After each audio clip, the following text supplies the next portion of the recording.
हरे कृष्ण कृष्ण कृष्ण हरे हरे, हरे राम राम राम हरे हरे, हरे कृष्ण कृष्ण कृष्ण हरे हरे। श्री भागवत भगवान की है आरती, पापियों को पाप से है तारती। श्री भागवत भगवान की है आरती, पापियों को पाप से है तारती। श्री भागवत भगवान की है आरती, पापियों को पाप से है तारती। भागवत भगवान की है आरती, पापियों को पाप से है तारती। यह अमर ग्रंथ, यह मुक्ति पंथ, यह पंचम वेद निराला, नव ज्योति जगाने वाला। यह अमर ग्रंथ, ज्योति पंथ पंचम वेद निराला, नव ज्योति जगाने वाला। यह अमर ग्रंथ, यह मुक्ति पंथ, यह पंचम वेद निराला, नव ज्योति जगाने वाला।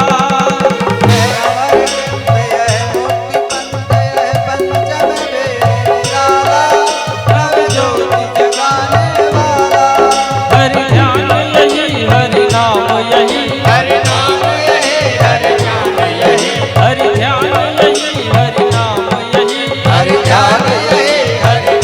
यही, जग के मंगल की आरती, पापियों को पाप से तारती। भागवत भगवान की है आरती, पापियों को पाप से तारती।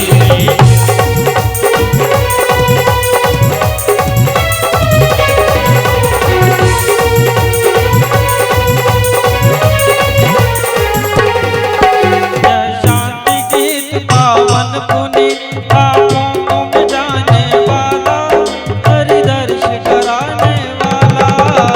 शांति गीत पावन पुनीत, पापों को मिटाने वाला, हरि दर्श कराने वाला। यह शांति गीत पावन पुनीत, पापों को मिटाने वाला, हरि दर्श कराने वाला। यह शांति गीत पावन पुनीत, पापों को मिटाने वाला, हरि दर्श कराने वाला। यह सुख करनी, यह दुख हरनी, यह सुख करनी, यह दुख हरनी, यह सुख करनी, यह दुख हरनी। यह सुख करनी, यह दुख हरनी। श्री मधुसूदन की आरती, पापियों को पाप से है तारती। भागवत भगवान की है आरती, पापियों को पाप से है तारती।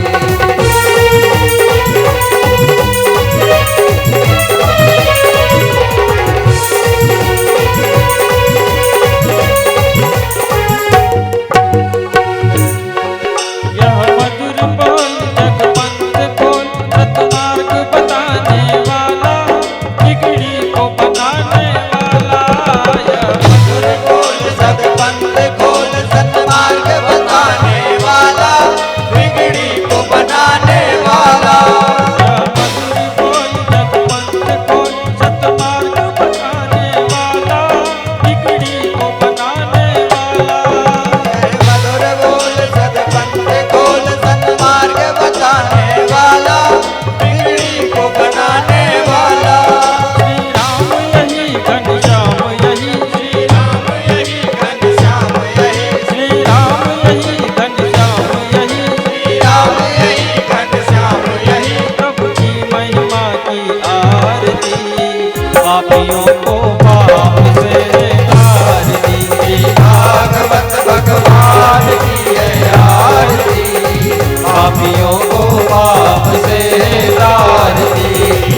शान्तिरन्तरिक्षगुं शान्तिः पृथिवी शान्तिरापः शान्तिरोषधयः शान्तिः वनस्पतयः शान्तिर्स्वे देवाः शान्ति ब्रह्म शान्तिः सर्वं शान्ति शान्तिरेव शान्ति सामा शान्तिरेधि जतो जतः समीहसे ततो नो अभयं कुरु सन्नः गुरुपजाभ्यो भयन्नाः पशुभ्यः सुशान्तिर्भवतु ॐ चन्द्रेण मयजन्त देवास्तानि धर्माणि प्रथमान्यासन्न देहनाकं महिमानः सचञ्चत पूर्वे साध्याः शान्तिदेवाः तन्नो दुर्गा प्रचोदयात् ॐ नारायणाय विद्महे वासुदेवाय धीमहि तन्नो विष्णु प्रचोदयात् ॐ महालक्ष्मी च विद्महे विष्णुपत्नी च धीमहि तन्नो लक्ष्मी प्रचोदयात् ॐ हंसाय विद्महे परमहंसाय धीमहि तन्नो सुखदेवः प्रचोदयात् ॐ तत्पुरुषाय विद्महे महादेवाय धीमहि तन्नो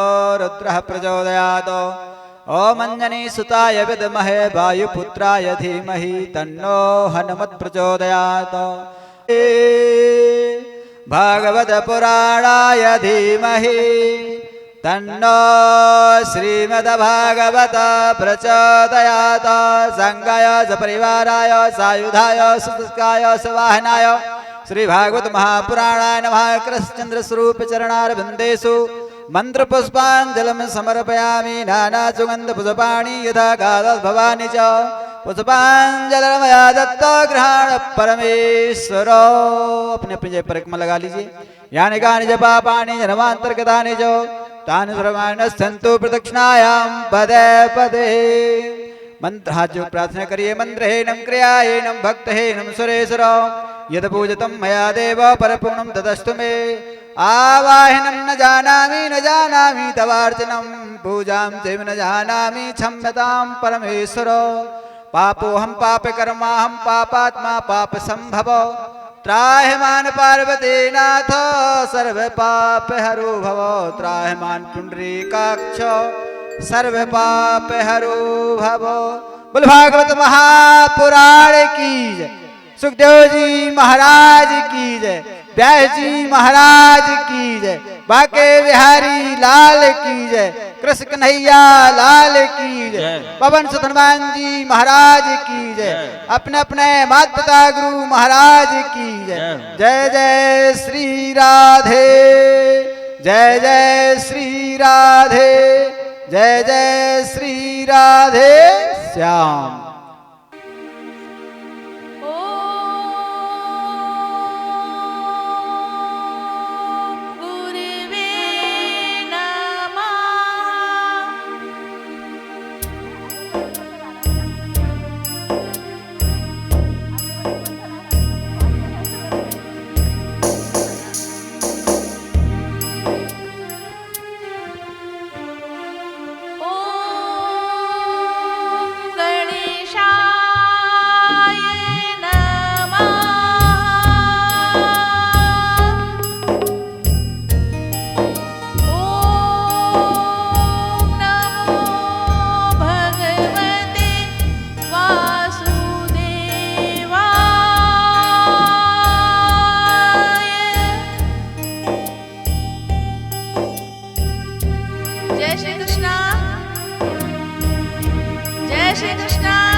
हमारे लिए एक भक्त ही 1000 के समान होता है, तो उस एक भक्त की आवाज भी 1000 के समान निकलनी चाहिए।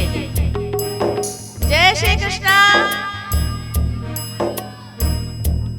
हाँ, तुम लोग तो निकालते ही रहा करो।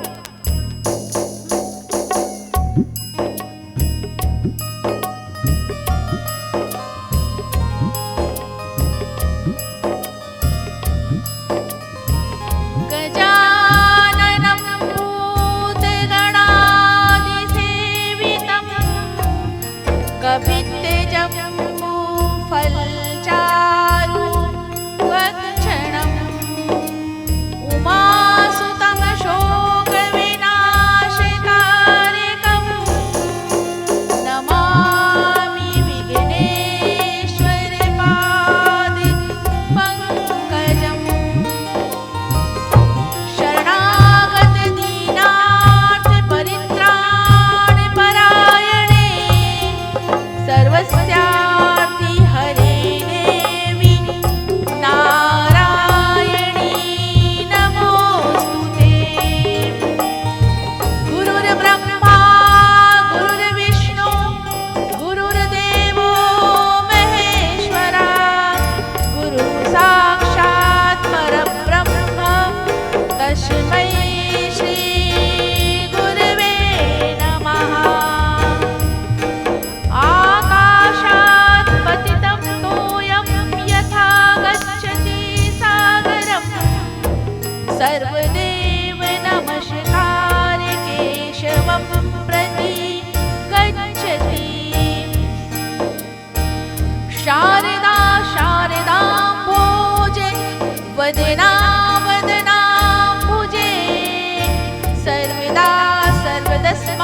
सन्निधिं सन्निधिं श्रियात् विशुद्ध ज्ञान देहाय त्रिवेदी दिव्य चक्षुषे श्रेया प्राप्ति निमित्ताय नमः सोमार्धधारिणी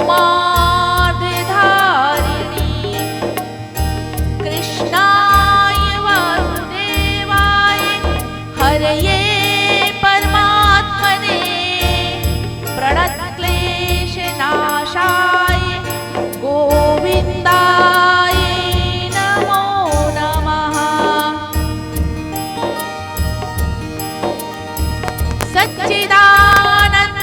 सच्चिदानन्दरूपाय विश्वोत्पत्त्यादिहेतवे तापत्रय विनाशाय श्रीकृष्णाय वयं नुमः कपिलदेव श्रीराम हंसः ग्रीवमोहिनी दत्तात्रेय सुखधाम नरसिंह वामन व्यास जी ऋषभदेव पौमार यज्ञ पुरुष धनवंतरी बुद्ध कल की अवतार पृथुराजा बारहामुनि कृष्णचंद्र भगवान परशुराम मत्स्यकमठे पद्म पुराण प्रमाण नमस्कार कर जोड़ कर निश दिन बारंबार वास करो मेरे हृदय में चौबीसों अवतार। बोल बांके बिहारी लाल की।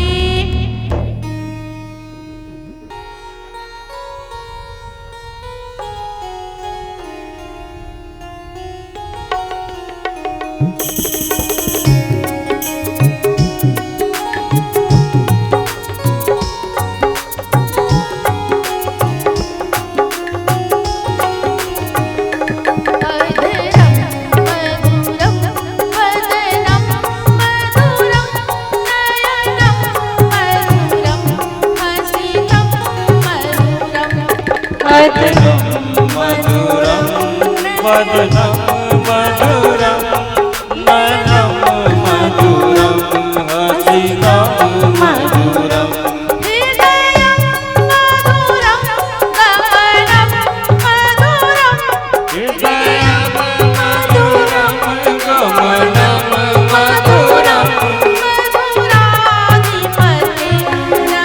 मधुराधिपतिरखिलं मधुरं मधुराधिपतेरखिलं वचनं मधुरं चरितं मधुरं वसनं मधुरं वचनं मधुरं चरितं मधुरं वचनं मधुरं चलितं मधुरं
राधा रानी सरकार की जय।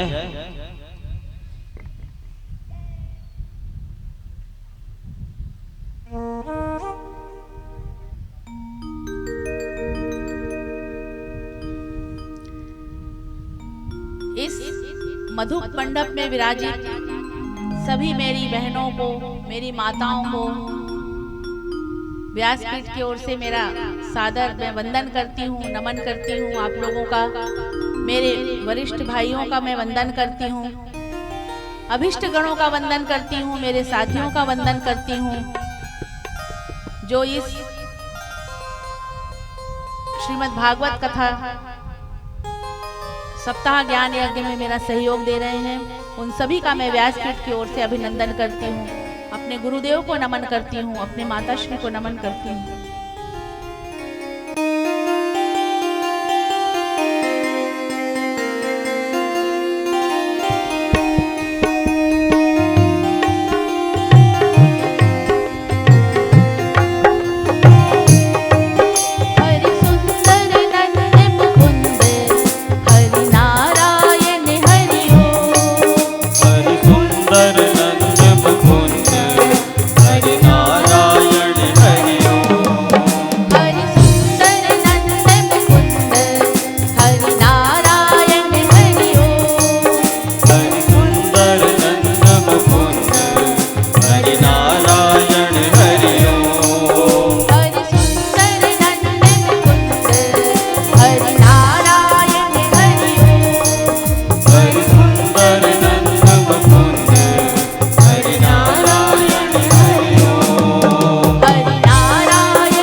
हरि नारायण हरि ओम हरि हरि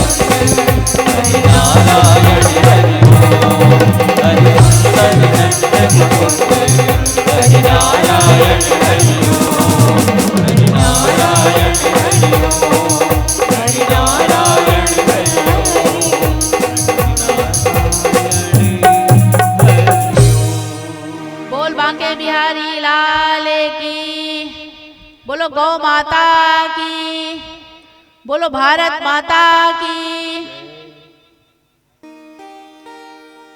अब आज के कथा का जो क्रम चलेगा उसमें सर्वप्रथम नरकों का वर्णन किया गया है। 28 प्रकार के नरक बताए गए हैं। पूरा वर्णन करेंगे तो वो बहुत बड़ा विषय है, और आप लोगों को मेरी तरफ से मैं जरूर अपनी तरफ से ये कहूंगी कि इतना चिंतित मत हो। कलयुग केवल नाम आधारा, सुमिरे सुमिरे नर उतरा ही पारा। नरकों का वर्णन है। भय भी लगना चाहिए। कोई भी गलत कार्य या दुष्कार्य करने से के लिए भय भी लगना चाहिए। परंतु अगर अभी तक जो हो भी गया है, पर मेरे ठाकुर जी, हम सबके ठाकुर जी कन्हैया इतने सरल हैं कि उनको चुपचाप बोल दो। किसी के ज्यादा के सामने हल्ला मचाने की भी जरूरत नहीं, बस उनको बोल दो कि कन्हैया ये गलती तो हो गई है, अब ये भी तुम ही संभालो। और उनको ऐसा बोलो सच्चे मन से, हम कुछ नहीं जानते, हम जो भी पाप कर रहे हैं या पुण्य कर रहे हैं ये आप जानते हो, आप करो, आप जो करवाओगे वो हम करेंगे। हमारे मन को उनको दबाव डालो, बार बार जिद करो कि हमारे मन को पवित्र करने का काम भी हम तो आपके सामने आकर खड़े हो गए हैं। बस हम इतनी मेहनत कर सकते हैं कि हम आपके सामने आ गए, हम आपके सामने आ गए, हम आपके चरणों के दास हो गए हैं। हमने आपका चरण शरण ग्रहण कर लिया है, हम आपके चरण पकड़ लिए हैं। अब आपको हमें क्षमा भी करना होगा, ऐसा बोलो भगवान से कि आपको तो हमें क्षमा भी करना होगा और हमें सतमार्ग पर आपको ही चलाना होगा। ये आपका काम है, ये उनके ऊपर छोड़ दो। अपने ऊपर अपनी बुद्धि मत लगाओ कि हमें सत्कर्म करना, हमें सत्कर्म करना। या उनसे बोल दो कि आज के बाद तुमको ये सब कार्य करवाना है। इसीलिए 28 प्रकार के नरक बताए गए हैं श्रीमद् भागवत में। प्रत्येक नरक की अलग अलग सजा भी बताई गई है, बहुत बड़ा वर्णन है। अब एक कथा आती है, गुरु का अपमान। अगर गुरु का अपमान हो जाए तो क्या होता है। एक समय भगवान इंद्रदेव वन में विहार कर रहे थे, तो वहां पर उन्हें दुर्वासा ऋषि मिले। दुर्वासा ऋषि ने उन्हें एक पुष्पों का हार दिया, जो पुष्पों का हार उन्हें माता लक्ष्मी ने दिया था। दुर्वासा ऋषि ने जैसे ही इंद्रदेव को पुष्पों का हार दिया तो इंद्रदेव अपने मद में, अपने खुशियों में इतने अहंकारित थे कि उन्होंने वो माला उठाई और उठाकर ऐसे ही फेंक दिया तो वो माला हाथी ने कुचल दिया। जब हमें कोई पुष्पों का हार दे, जैसे मंदिर में जाते हैं कई बार पंडित दे देते हैं, कोई पुष्प देता है, जैसे अब आप लोग मुझे हार पहनाते हो पुष्पों का, तो इनको कभी ऐसे उतार के नहीं फेंकना चाहिए। इनको जब उतारने के बाद में इनकी खुशबू ले, इनको सम्मान पूर्वक इनको नैनों में लगाएं, पहले अपने आंखों में लगाएं और उसके बाद उसको या तो अपने बगीचे में कहीं उसको मिट्टी में लगा दें, जो खाता की खाद बन जाए। आगे कथा आ रही थी कि गुरु का अपमान करने से क्या होता है, ये मैं प्रसंग सुना रही थी आप लोगों को। इंद्रदेव जी को दुर्वासा ऋषि ने पुष्पों का हार दिया। इंद्रदेव अपने मद में मस्त थे और वो पुष्पों का हार उन्होंने फेंक दिया, अपमान पूर्वक फेंक दिया। तो उस पुष्पों के हार को हाथी ने कुचल लिया। हाथी ने जब कुचला तो दुर्वासा ऋषि को क्रोध आया और उस दुर्वासा ऋषि ने इंद्रदेव को ये श्राप दिया कि तुझे अपने धन का इतना अहंकार है, तू श्रीहीन हो जाएगा। जैसे ही ये श्राप मिला दैत्यों को जानकारी लगी। दैत्य हमेशा ये जानकारी रखने का प्रयास करते थे कब देवताओं को श्राप मिला। अब आज की कथा में सब ऐसे ही होगा, कब कब देवताओं को श्राप मिला और दैत्यों ने उन पर वार किया। तो इस प्रकार जब दैत्यों को यह जानकारी लगी कि इंद्रदेव को श्राप मिल गया, इंद्रदेव को श्राप मिल गया मतलब सभी देवताओं को मिल गया। ऐसा नहीं होता है कि एक देवता को श्राप मिल जाए तो उसके बाद खाली एक ही देवता को उसका भुगतान करना पड़ेगा। समस्त देवताओं को उसका भुगतान करना पड़ा। दैत्यों ने वार किया, स्वर्ग पर चढ़ाई कर दी, देवताओं की हार हो गई। देवता मारे मारे घूमते रहे, गुफाओं में छिपते रहे। देवताओं के स्वर्ग को, मंदराचल पर्वत को दैत्यों ने अपना स्थान बना लिया, अपना राजकाज चलने लगा। अब जब ये चलने लगा तब समस्त देवगण नारायण के पास गए। अच्छा, हमारे नारायण कोई गलती नहीं करते, वो अपने वैकुंठ धाम में बराबर बैठे रहते हैं और सबका सम्मान करते हैं। भृगु जी ने जब लात मारी तब भी उन्होंने कहा, भृगु जी का एक प्रसंग आता है कि कौन देवता सबसे ज्यादा सहनशील है। तो भृगु जी ने पहले ब्रह्मा जी के पास गए तो ब्रह्मा जी में तो ओज के गुण, क्रोध आ गया। फिर भगवान भोलेनाथ के पास गए तो भगवान भोलेनाथ ने भी त्रिशूल उठा लिया।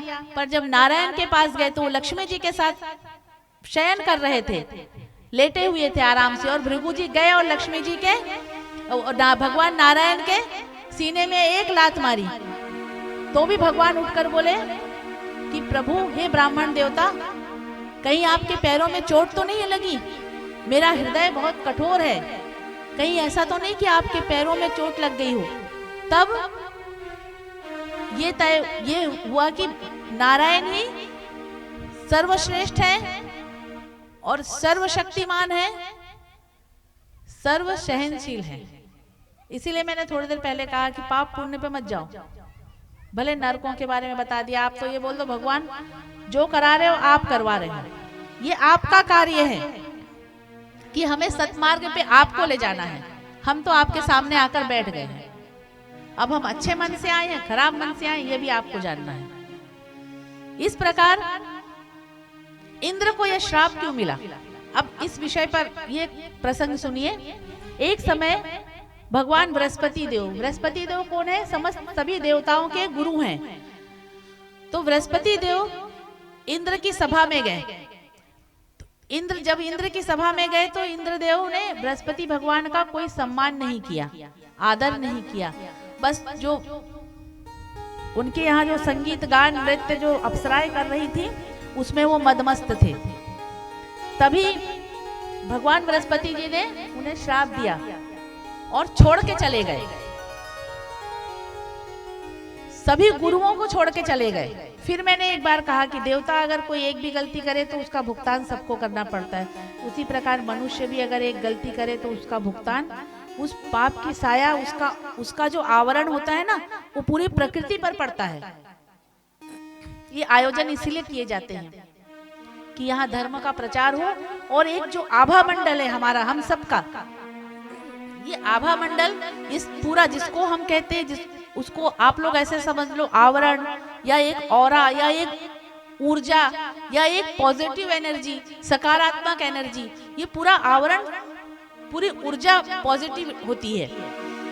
इसी प्रकार इंद्रदेव ने जब भगवान बृहस्पति का अपना अपमान किया, भगवान बृहस्पति सभी देवताओं को छोड़कर चले गए, अन्यत्र स्थान चले गए और मिले भी नहीं। देवताओं ने बहुत खोजने का प्रयास किया परंतु वो मिले नहीं। इधर ये श्राप मिल गया। श्राप का असर क्यों हुआ? क्योंकि गुरु नाराज हो गए थे। इधर श्राप मिला, दैत्यों ने आक्रमण कर दिया, हार हो गई। फिर सभी देवता ब्रह्मा जी को लेकर भगवान नारायण के पास गए तो नारायण ने कहा, तुम लोग जब गुरु का ही अपमान कर रहे हो तो तुम्हारी जीत कैसे होगी? जाओ गुरु बनाओ, बृहस्पति भगवान को बनाओ। तो सभी ने कहा कि हम बहुत ढूंढने की कोशिश भी किए पर वो मिले नहीं। तो भगवान ने कहा, भाई गुरु तो बनाना पड़ेगा, अगर गुरु नहीं बनाओगे तो तुम दैत्यों को पे तुम्हारी जीत नहीं हो सकती है। देवताओं ने कहा, आप बताइए हम किसे गुरु बनाएं? तो नारायण भगवान नारायण ने कहा एक ब्रह्मनिष्ठ ब्राह्मण है जिनका नाम है विश्वरूप, कोष्टा ऋषि के पुत्र हैं, तो आप लोग उनके पास जाइए और उन्हें गुरु बनाइए। सभी देवता गए विश्वरूप जी के पास, उनसे कहा कि हम आपको गुरु बनाना चाहते हैं। उन्होंने समझाया कि जिस प्रकार अपमान आप लोगों ने भगवान बृहस्पति का किया, उस प्रकार आप लोग मेरा अपमान मत करना। देवताओं ने हामी भर दी। विश्वरूप जी ने देवताओं को नारायण कवच का पाठ दिया। नारायण कवच का पाठ, जब शत्रु हो ज्यादा, अगर हमें ऐसा प्रतीत हो कि हमारे ऊपर शत्रु घात कर सकता है, तो ऐसी दशा में नारायण कवच का पाठ करके घर से निकले तो वो पूरा कवच अपने ऊपर रहता है, तो शत्रु अपने ऊपर हावी नहीं हो पाते हैं। इस प्रकार विश्वरूप जी को गुरु बनाए देवताओं ने। अब विश्वरूप जी की एक विशेषता थी, क्योंकि विश्वरूप जी का जो ननिहाल पक्ष था, मातृ पक्ष जो था वो दैत्यों का था, और जो पितृ पक्ष था वो ऋषियों का था। तो जब विश्वरूप जी सुबह पूजन करते थे और यज्ञ में जब आहुति देते थे, क्योंकि उनकी दृष्टि समदृष्टि थी, वो देवताओं में भी ईश्वर को ही, दैत्यों में भी ईश्वर को देखते थे। सभी में समदृष्टि का अर्थ ये होता है कि सभी को एक ही दृष्टि से देखो। दैत्य है तो भी वो देवताओं के समान है, और देवता है वो तो देवता है ही। इस प्रकार विश्वरूप जी जब यज्ञ में आहुति देते थे तो वो दैत्यों को देते थे, दैत्यों को भी देते थे, देवताओं को देते थे, दैत्यों को भी देते थे। यह बात इंद्र को नहीं जमती थी। इंद्रदेव जल्दी नाराज हो जाते हैं छोटी छोटी बातों पे, और तुरंत उतापे कर लेते हैं बिना सोचे समझे।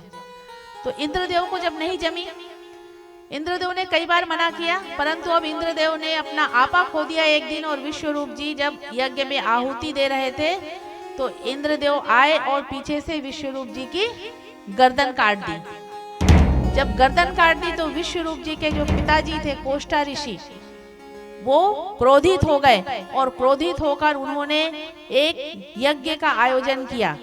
उस यज्ञ में उन्होंने यह संकल्प लिया कि मुझे ऐसा पुत्र चाहिए जो इंद्र को मार सके। परंतु संकल्प लेकर कोई भी पूजा जब की जाए तो वेद मंत्रों का ध्यान रखना चाहिए, बहुत ज्यादा रखना चाहिए। संकल्प जब हो जाए तो एक एक मंत्रों के उच्चारण का ध्यान रखना चाहिए। अगर मंत्रों में गलती हो तो उसका विपरीत फल मिलता है। इस प्रकार कोष्टा ऋषि ने जब वेद मंत्रों का उच्चारण किया तो वेद मंत्र का अर्थ ये निकल गया कि मुझे ऐसा पुत्र प्राप्त हो जिसे इंद्र मार सके। अब जब यज्ञ हुआ तो वहां से एक वृत्तासुर नाम का दैत्य निकला, और वो वृत्तासुर नाम का जब दैत्य है वो समस्त देवताओं को परेशान करने लगा। जब इस प्रकार समस्त देवताओं को परेशान करने लगा, देवता गए भगवान के पास, फिर नारायण के पास गए। भगवान नारायण प्रधानमंत्री हैं हमारे।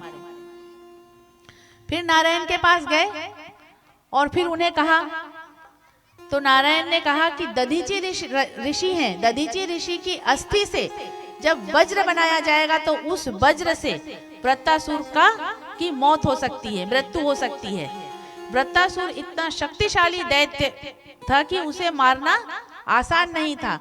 फिर सभी देवता दधीची ऋषि के पास गए। दधीची ऋषि ने स्वीकार कर लिया। उनकी पत्नी ने पहले उस बात का विरोध किया, देवताओं को फटकार लगाई, परंतु दधीची ऋषि ने कहा कि देवी, अगर मेरा यह शरीर यूं भी नाशवान है, अगर यह शरीर किसी के काम आता है तो इससे अच्छी बात और कुछ नहीं हो सकती है। दधीची ऋषि महामृत्युंजय के उपासक थे। उनकी अस्थि इतनी शक्तिशाली क्यों थी? क्योंकि वो महामृत्युंजय के उपासक थे। दधीची ऋषि ने शरीर त्यागा, उनकी अस्थियों से वज्र बनाया गया और फिर वह वज्र इंद्र को दिया गया। इंद्र ने वृत्तासुर पर वार किया और वृत्तासुर की मृत्यु हो गई। जब वृत्तासुर की मृत्यु हो गई तब यहाँ पर अब यहाँ राष्ट्रीय परीक्षित सुखदेव मुनि से पूछ रहे हैं कि वृत्तासुर कौन था, आखिर वो इतना शक्तिशाली कैसे। तब सुखदेव मुनि ने बताया कि वृत्तासुर पूर्व जन्म में चित्रकेतु नाम का एक राजा था। वह उसकी 1000 पत्नियां थी और कोई संतान नहीं थे। एक संत से उन्होंने वरदान मांगा। संत ने मना किया कि पुत्र सुख आपके भाग्य में नहीं है, इसलिए आप इस पुत्र के लिए कामना करना छोड़ दें और प्रभु भजन में मन लगाएं। परंतु राजा चित्रकेतु माने नहीं। अब वो संत रानी को एक फल देकर गए। उस फल को खाने के बाद रानी गर्भवती हुई और राजा चित्रकेतु को 9 मास बाद एक संतान उत्पन्न हुई। परंतु जो बाकी रानियां थी वो ईर्ष्या करती थी। ईर्ष्यावश उस बालक को, जब वो बालक 8-10 वर्ष का था, तो दूध में जहर मिला के दे दिया और उस बालक की मृत्यु हो गई। राजा चित्रकेतु और बड़ी रानी विलाप करने लगे। नारद जी का आगमन हुआ। नारद जी ने कहा कि आप राजा चित्रकेतु, आपको ये कहा गया था कि आप हरि भजन में अपना समय व्यतीत करें, पुत्र की कामना ना करें, पर आप माने नहीं। अब आपके भाग्य में संत कृपा से सिर्फ 8-10 वर्ष तक ही पुत्र का सुख था। अब आप विलाप करना बंद करें। परंतु राजा रानी विलाप करना बंद नहीं किए और नारद जी से कहे किसी भी अवस्था में हमें हमारे पुत्र को ला दो। नारद जी ने कहा वो भूल चुका है कौन किसका माता, कौन किसकी माता, कौन किसका पिता, कौन किसके भाई बहन, कौन बंधु। जीव जब मुक्त हो जाता है तो मुक्त होने के पश्चात वो सबको भूल जाता है। बोले अगर आपको विश्वास नहीं है तो मैं आपको दर्शन कराऊं। नारद जी ने अपनी योग शक्ति के माध्यम से उस पुत्र को के दर्शन करवाए। जैसे ही राजा चित्रकेतु और रानी भागे बेटा बेटा करके, तो जीव ने कहा कौन किसका बेटा, मैं तुम्हें नहीं पहचानता, तुम कौन हो। पता नहीं कितने जन्मों में कितनी बार मैं तुम्हारा पिता बन चुका हूँ, तुम मेरे पुत्र बन चुके हो। ये बोला और वो जीव वहां से अंतर ध्यान हो गया। वहां से राजा चित्रकेतु की आंखें खुली, सद्बुद्धि आई, ज्ञान की वृद्धि हुई, मूर्खता खत्म हुई और राजा चित्रकेतु वन में जाकर रानी को लेकर चले गए और वन में जाकर तप किए और तप करके मोक्ष को प्राप्त हुए। तो भगवान के पार्षद आए उन्हें ले जाने के लिए। राजा चित्रकेतु स्वर्गलोक में विचरण कर रहे थे। एक दिन राजा चित्रकेतु ने देखा भगवान शिव माता पार्वती को गोद में लेकर बैठे हैं। क्यों बैठे थे गोद में लेकर? कामदेव ने आक्रमण किया था। कामदेव ने कहा था भगवान शिव भोलेनाथ की ऐसी 2 बार कथा आएंगी, ये आज बता रही हूँ, फिर कामदेव की कथा और आगे बताऊंगी। भगवान भोलेनाथ सन्यासी हैं, गृहस्थ होके भी सन्यासी हैं और कामदेव उन पर बार बार वार करते हैं, चैलेंज करते हैं उनको। तो कामदेव ने कहा कि तुम माता पार्वती को गोद में लेकर बैठो, देखता हूँ। भगवान भोलेनाथ सन्यासी लेकर बैठ गए। चित्रकेतु वहां से विचरण करता हुआ घूम रहा था। तो बोले देखो देखो ये बाबा को शर्म ही नहीं आ रही है, बड़ी सभा में माता जी को गोद में लेके बैठे हैं। किसी चीज के सार को बिना दृष्टि गलत भी देख सकती है, कानों से हम गलत भी सुन सकते हैं। ये प्रसंग हमको ये बताता है कि कई बार हम जो देखते हैं वो सही नहीं होता है।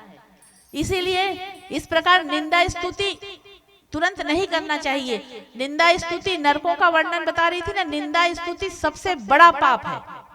और हम निंदा करके अपने सामने वाले का पाप अगर वो कर भी रहा है तो उसके पाप को कम करके हम अपने ऊपर ओढ़ लेते हैं। इसीलिए निंदा स्तुति से बचो। चित्रकेतु ने निंदा की, माता पार्वती ने उसे श्राप दिया और वो वृत्तासुर नामक दैत्य बना। आज वृत्तासुर को मोक्ष की प्राप्ति हुई। देखो कथा क्या बता रही है कि पहले इतना तप किया, तप करके स्वर्ग में पहुंच गए, लेकिन वहां भी निंदा की तो पुनः दैत्य योनि में आना पड़ा। अब उनको क्योंकि भक्ति थी तो भक्ति के कारण पुनः मोक्ष की प्राप्ति हुई और वृत्तासुर स्वर्ग में गया, मोक्ष की प्राप्ति हो गई। बोलो बांके बिहारी लाल की।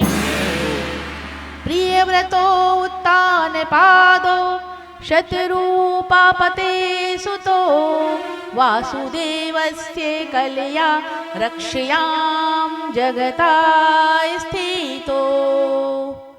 कल के प्रसंग में आपको ये बताया गया था मनु महाराज की कितनी संतानें? 5 संतानें, 3 कन्या 2 पुत्र। कन्याओं का वर्णन कल मनु महाराज के वंशों में कन्याओं का वर्णन बताया था। आज उनके पुत्रों का वर्णन है। प्रियव्रत 2 पुत्र हैं, प्रियव्रत और उत्तानपाद। प्रियव्रत का अर्थ होता है अच्छा संकल्प। हम व्रत करते हैं ना, कल आप लोगों ने व्रत किया था, तो व्रत क्यों किया जाता है? व्रत करो और दिन भर निंदा स्तुति में लगे रहो तो उस व्रत का कोई लाभ नहीं मिलेगा। समझ गए? अगर व्रत करने का संकल्प कर लिया, व्रत किया है और दिन भर निंदा स्तुति में, लड़ाई झगड़े में, छल कपट में लगे रहोगे तो उस व्रत का कोई लाभ नहीं है। व्रत करो और प्रिय व्रत, अच्छा व्रत इसीलिए करवाया जाता है कि व्रत करो, सुबह स्नान करो और अच्छा संकल्प करो। जब अच्छा संकल्प करोगे उसे कहते हैं प्रिय व्रत। उत्तानपाद मतलब सिर नीचे और पैर ऊपर। उत्तानपाद अर्थात अपने पद का अहंकार। जिसे अपने पद का अहंकार होता है वो उत्तानपाद होता है। इस प्रकार राजा प्रियव्रत तो संत स्वभाव के थे। मनु महाराज की 2 संतानें, प्रियव्रत संत स्वभाव के थे। प्रियव्रत अगली कथा में आपको बताया जाएगा प्रियव्रत के विषय में। राजा उत्तानपाद की 2 पत्नियां, सुरुचि और सुनीति। सभी की 2 पत्नियां होती हैं, सुरुचि होती है और सुनीति होती है। जीव मात्र, यहाँ पति पत्नी का संबंध क्या है? हर कोई स्त्री है, सिर्फ पुरुष कौन है? परमपिता परमेश्वर। और हर जीव के, हम आप सभी जीव हैं, और हर जीव की 2 पत्नियां होती हैं। एक होती है सुरुचि और एक होती है सुनीति। परंतु जीव की ये विडंबना है, ये परेशानी है, या ये आदत है, या ये प्रवृत्ति है कि वो सुनीति को तो साइड में रख देते हैं, पीछे घर के पीछे वाला कमरा दे देते हैं, और सुरुचि को अपना बिल्कुल अपना ही बेड दे देते हैं, अपने बिस्तर दे देते हैं सुरुचि को कि आओ सो यहीं, और सुनीति को घर के पीछे दे देते हैं। क्यों? क्योंकि जीव नीति के अनुरूप चलना नहीं चाहता है। सुनीति का अर्थ क्या है? नीति के अनुरूप चलना नहीं चाहता है। रुचिकर, सुरुचि यानी रुचिकर, जो उसको अच्छा लगता है, जो उसके अनुरूप चलना चाहता है, उसे कहते हैं सुरुचि। नीति अनुरूप चलना कठिन कार्य है। पाप और पुण्य की परिभाषा क्या है? इतना समझ लो, पाप और पुण्य की परिभाषा ये है, जो हमारे धर्मशास्त्र में, जो हमारे वेदों में लिखा है, उसके अनुरूप जो हम कार्य करते हैं वो पुण्य है, और हम शास्त्रों के विरुद्ध जो कार्य करते हैं वो पाप है। अब इसमें एक विषय और आता है कि जैसे, क्योंकि आधुनिकता आ रही है, कलयुग आ रहा है। कलयुग का आगमन समझाया था आप लोगों को। कलयुग ने कहा था मैं कल पुर्जों का युग हूं।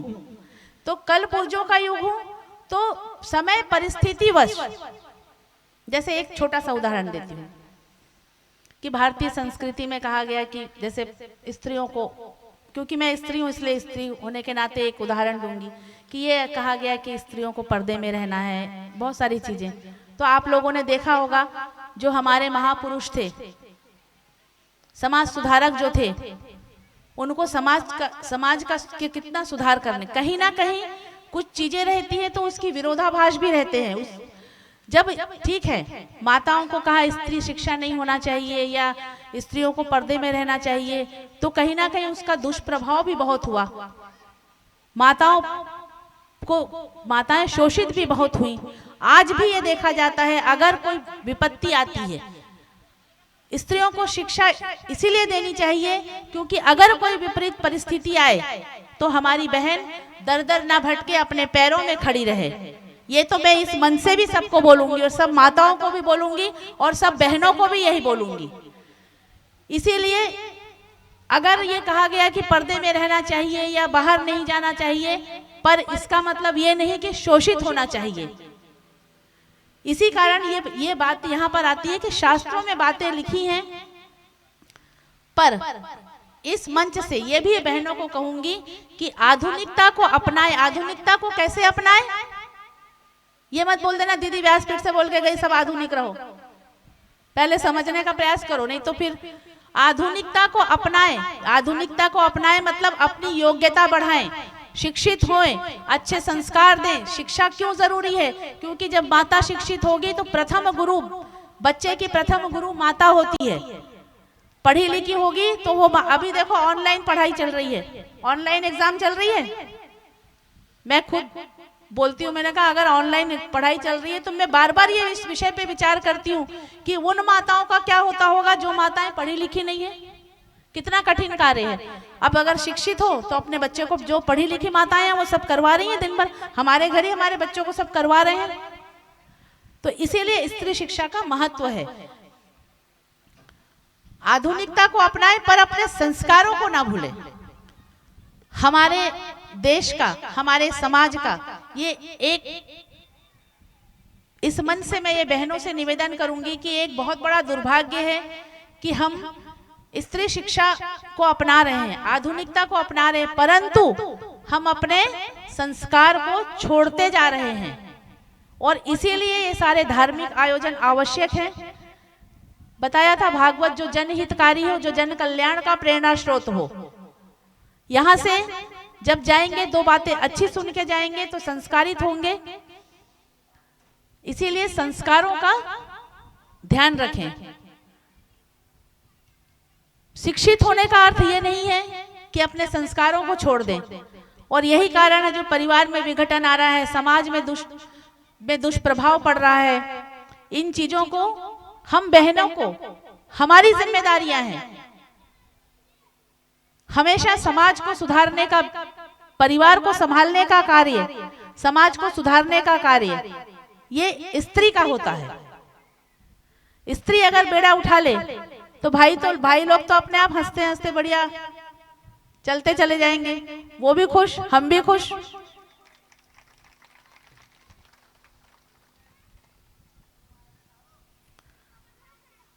इस प्रकार राजा उत्तानपाद की दो पत्नियां हैं, सुरुचि और सुनीति। दोनों को एक एक पुत्र हैं। सुनीति से ध्रुव और सुरुचि से उत्तम। परंतु राजा उत्तानपाद सुरुचि के साथ, सदा सुरुचि के साथ रहते हैं और सुनीति दिन भर घर के गृह कार्य में व्यस्त रहती है। एक दिन एकदा सुरुचि पुत्रम कामरोप्ये लालयान उत्तमं नारुरुक्षन्तम ध्रुवं राजाभ्यान दत्त। एकदा सुरुचि पुत्रम, एक दिन राजा सुरुचि के पुत्र को लेकर, सुरुचि के पुत्र उत्तम को लेकर और रानी सुरुचि को भी लेकर अपने शयन कक्ष में विराजित थे और गोद में सुरुचि के पुत्र को बिठा रखे थे। ध्रुव जी आए, बालक वहीं खेल रहा था, देखा कि मेरा भाई पिता की गोद में बैठा है, दौड़े दौड़े वो आए। उस ध्रुव जी ने सोचा एक तरफ मैं भी बैठ जाता हूं। जैसे ही बैठने के लिए गया तो सुरुचि उठी और ध्रुव जी का हाथ खींच ली। कहाँ जा रहे हो? ध्रुव जी ने कहा पिता के पास, मैं भी पिता की गोद में बैठना चाहता हूँ, भैया बैठा है मैं भी बैठना चाहता हूँ। बोले नहीं, तुम पिता के गोद में नहीं बैठ सकते। ध्रुव जी ने कहा मैं क्यों नहीं बैठ सकता? बालोसी बदनात्मान मन्ये स्त्री गर्भ संभृतम नूनम वेद भवानाश्य दुर्लभे अर्थी मनोरथा। तुम क्यों नहीं बैठ सकते? मैं क्यों नहीं बैठ सकता माता? तुम इसीलिए नहीं बैठ सकते क्योंकि तुम अन्य स्त्री के गर्भ से तुमने जन्म लिया है, इसीलिए तुम नहीं बैठ सकते। ध्रुव जी ने कहा मैं अन्य स्त्री कैसे, मेरी माता भी तो रानी है। सुरुचि ने कहा तुम्हारी माता रानी नहीं है, तुम्हारी माता दासी है और तुम एक दासी पुत्र हो। ध्रुव जी रोते रोते चले गए और जब सुनीति ने देखा कि बेटा रो रहा है। पूछा बेटा क्या हो गया तुम्हें, क्या हो गया? तो ध्रुव जी बोलते हैं माँ क्या तुम रानी नहीं हो? सुनीति समझ गई कि वी माता ने कुछ कहा होगा, तो बोला बेटा ऐसा किसने कहा? माँ आज वी माता ये कह रही थी कि तुम दासी हो और मैं दासी का पुत्र हूँ। माता ने कहा नहीं बेटा ऐसी कोई बात नहीं है। उधर सुरुचि ने कहा अगर तुम्हें पिता की गोद में बैठने का इतना ही शौक है तो जाओ उस परम पिता परमेश्वर की आराधना करो। जब वो परम पिता परमेश्वर तुम पर प्रसन्न हो जाए तो उनसे वरदान मांगना कि अगले जन्म में मुझे माता सुरुचि के कोख से मेरा जन्म देना ताकि मुझे ये पिता की गोद मिल सके। माता सुनीति ने कहा वी माता ने ठीक ही तो कहा, क्या तुम उस पिता की गोद के लिए रो रहे हो? जाओ तुम उस परम पिता परमेश्वर को मनाओ। अब माता ये कह के भूल गई, लेकिन ध्रुव जी छोटे से बालक 5 वर्ष के बालकों से कभी भी झूठ नहीं बोलना चाहिए और कोई भी ऐसी बात मत बोलो कि बच्चों के बात में घर कर गई। बालक बहुत सच्चे होते हैं। बालक दिन भर विचार करता रहा कि माता ने क्या कहा, कि वो परमपिता परमेश्वर कौन है जिसे मैं प्रसन्न करूं, परमपिता परमेश्वर कौन है। उधर माता सुरुचि ने ये भी कहा था, ये भी कह दिया था कि जाओ वन में जाकर तप करो और उस परमपिता परमेश्वर की आराधना करो। ध्रुव जी के मन मस्तिष्क में सारी रात ये बात चलती रही और रात को अकेले में उठ के ध्रुव जी वन में चले गए। जब वन में चले गए, सुबह हुई, घने जंगल में चले गए। वहां नारद जी का आगमन हुआ। नारद जी ने देखा एक छोटा सा बालक राजसी पोशाक पहना हुआ है। बालक को गोद में लिया और पूछा बेटा तुम कौन हो, यहाँ इतने घने जंगल में क्यों घूम रहे हो? तो ध्रुव जी ने कहा मैं राजा उत्तानपाद का पुत्र हूँ। तो बेटा जंगल में क्या कर रहे हो? मैं भगवान को प्राप्त करने के लिए जा रहा हूँ। बेटा अभी तुम्हारी ये उम्र नहीं है कि तुम भगवान को प्राप्त करो। तो बोले नहीं, मैं तो भगवान को प्राप्त करके ही घर वापस जाऊंगा। नारद जी ने कहा बेटा ऐसा जिद नहीं करते, चलो मैं तुम्हें घर छोड़ देता हूँ। अब क्षत्रिय का बेटा बोले नहीं मैं घर नहीं जाऊंगा। तुम तो ये बताओ कि अगर तुम्हें भगवान को प्रसन्न करने का, भगवान को प्राप्त करने का कोई उपाय आता हो तो वो बता दो, वरना मुझे गोद से उतार दो। नारद जी ने कहा वाह, 5 वर्ष का बालक, क्या क्षत्रिय का तेज। नारद जी ने कहा समझ गए ये बालक तेजवान है, तेजस्वी है, भक्त है भगवान का। नारद जी ने उन्हें बोले बेटा तुम भगवान को प्राप्त कर सकते हो, मैं तुम्हें भगवान को प्राप्त करने का एक मंत्र देता हूँ। आज से ठीक 6 माह बाद तुम्हें भगवान मिल जाएंगे। जाओ तुम वन में जाकर तप करो। फिर नारद जी ने 12 अक्षर का मंत्र दिया, ओम नमो भगवते वासुदेवाय, ओम नमो भगवते, ओम नमो भगवते वासुदेवाय, ओम नमो भगवते वासुदेवाय, ओम नमो भगवते वासुदेवाय, ओम नमो भगवते वासुदेवाय, ओम नमो भगवते वासुदेवाय, ओम नमो भगवते वासुदेवाय, ओम नमो भगवते वासुदेवाय। ध्रुव जी वन में गए। वन में जाने के पश्चात ध्रुव जी त्रिनात्रांते त्रिनात्रांते प्राप्ते कपितभद्राशना आत्मवृत्त्यानुसारेण मासं नित्योऽर्चनं हरिम। त्रिनात्रांते, त्रिनात्रांते अर्थात निरंतर, रोज, दिन प्रतिदिन उनकी आराधना बढ़ती चली गई। प्रथम दिन पूरे दिन भर भगवान का नाम लिया। फिर उन्होंने ये तय किया कि मैं 2 दिन तक नहीं उठूंगा, एक समय भोजन करूंगा। फिर ये तय किया कि मैं भोजन ही नहीं करूंगा, सिर्फ पानी पीऊंगा। फिर उन्होंने तय किया कि मैं अब जल भी नहीं पीऊंगा। फिर उन्होंने तय किया कि अब मैं जल भी नहीं पीऊंगा और सिर्फ वायु का सेवन करूंगा। परंतु तप करके उनकी शक्ति इतनी बढ़ गई थी कि जैसे ही उन्होंने वायु का सेवन करने के लिए अपना मुंह खोला कि वायु का सेवन करूंगा, तो उन्होंने सृष्टि की सारी हवा को पी लिया। जो जहां खड़ा था वो वहीं खड़े रह गए। सब गए दौड़े दौड़े, समस्त देवता गए, भगवान से पूछे, भगवान ये क्या हो रहा है, प्रकृति में क्यों इतनी विषमताएं आ गई हैं। भगवान ने कहा कि एक भक्त तप कर रहा है, तो प्रभु अगर तप कर रहा है तो आप दर्शन दो। ऐसा क्या कर रहे हो कि पूरी हवा रुक गई, हम सब निस्तेज हो गए।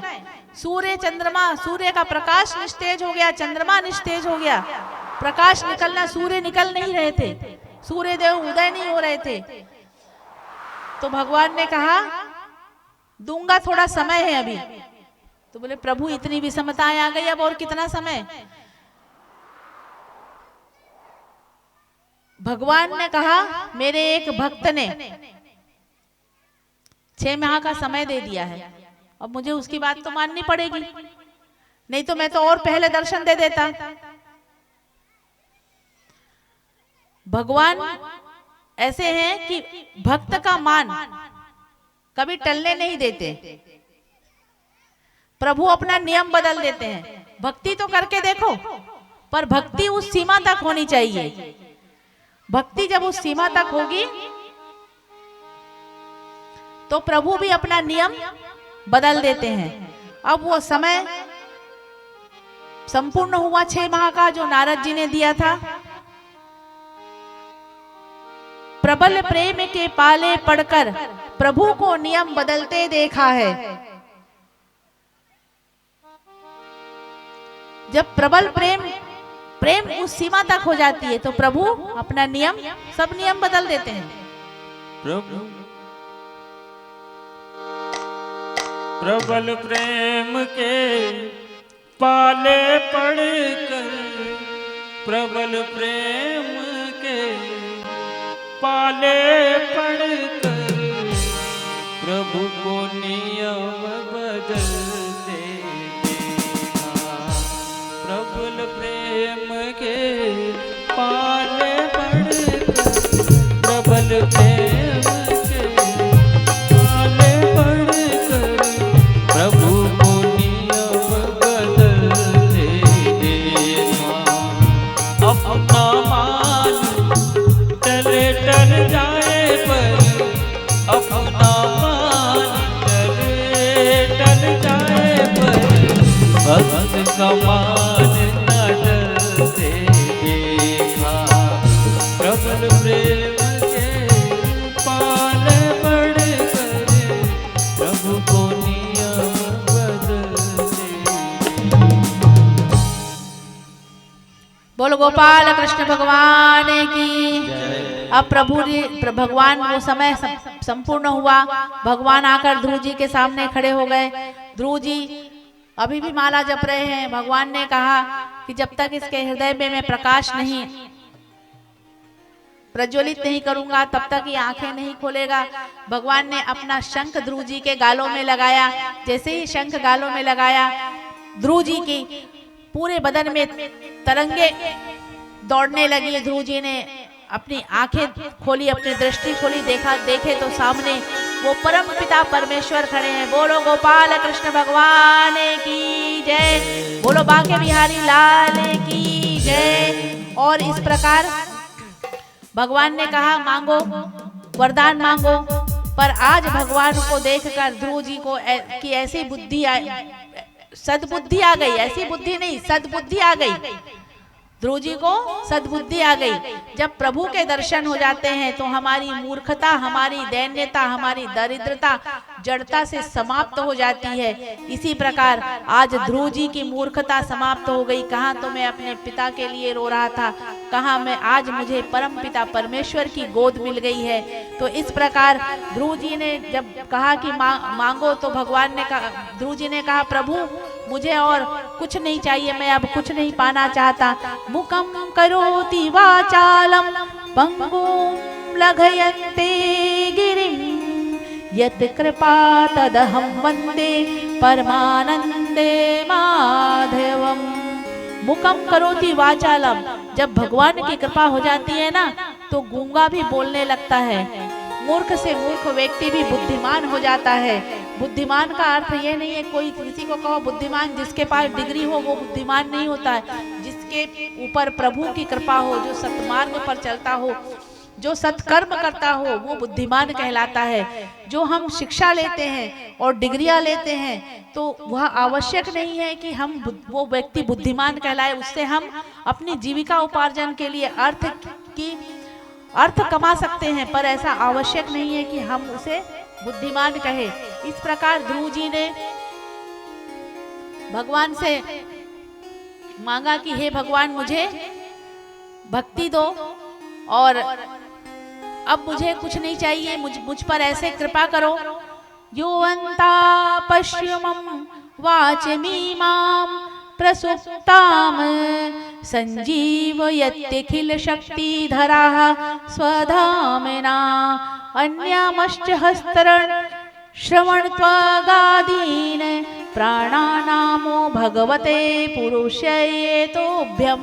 हे प्रभु मुझ पर ऐसी कृपा करो कि मैं आपका ही गुणगान करता रहूं, आपकी ही भक्ति करता रहूं, आपके ही चरणों में पड़ा रहूं, आपका ही दास बना रहूं और सत्कर्म करता रहूं और सत्मार्ग पर चलता रहूं।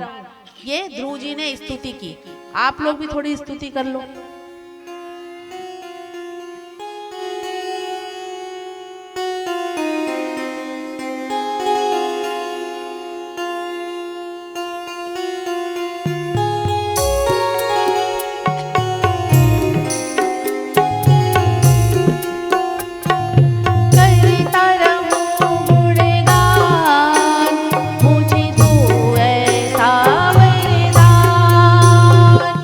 करता रहूं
बिहारी लाल की